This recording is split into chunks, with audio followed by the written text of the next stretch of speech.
Jangan sampai sejarah kelam kekejaman PKI itu terulang lagi, itu yang pertama.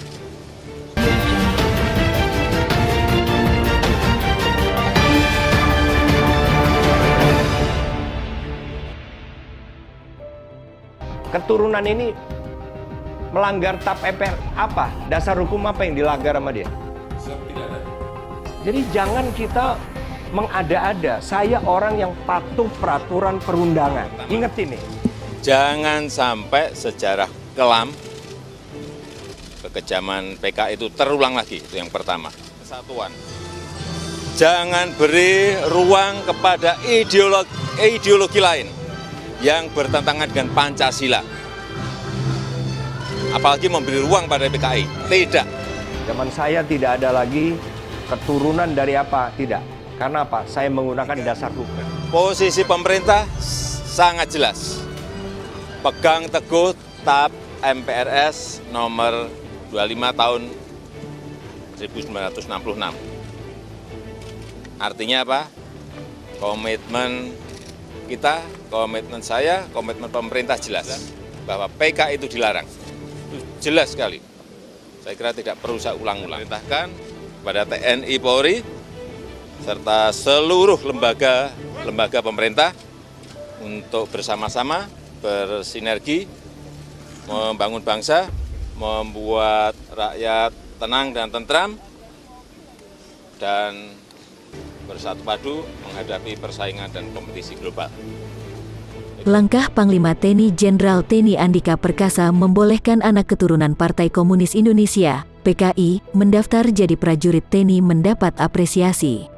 Namun menurut Kepala Center for Intermestic and Diplomatic Engagement, CIT Anton Aliabas, ini harus diikuti kebijakan yang konkret.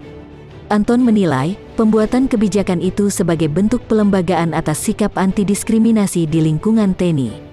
Hal ini penting dilakukan guna menghindari adanya dugaan lip service atau keputusan yang bersifat ad hoc semata, ungkap Anton. Anton menilai, pembuatan kebijakan itu sebagai bentuk pelembagaan atas sikap anti-diskriminasi di lingkungan TNI. Hal ini penting dilakukan guna menghindari adanya dugaan lip service atau keputusan yang bersifat ad hoc semata, ungkap Anton.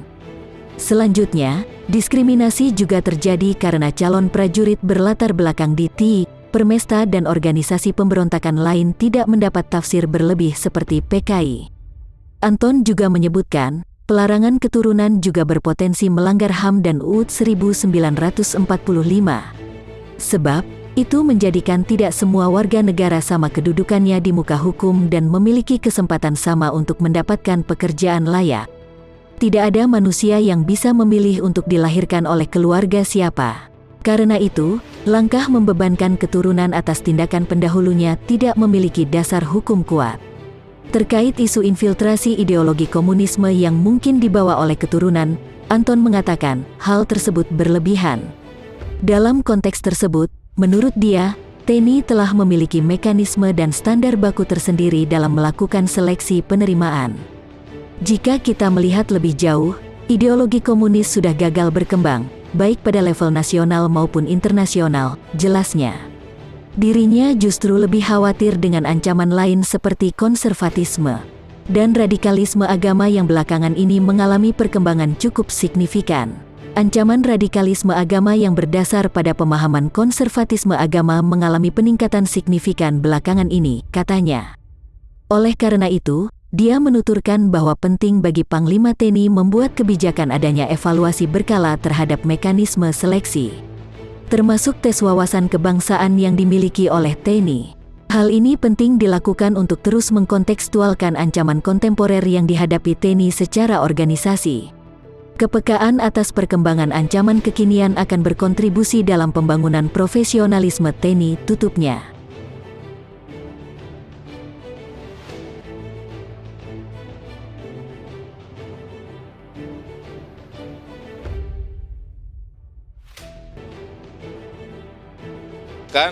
Pada TNI Polri, serta seluruh lembaga pemerintah untuk bersama-sama bersinergi membangun bangsa, membuat rakyat tenang dan tentram, dan bersatu padu menghadapi persaingan dan kompetisi global.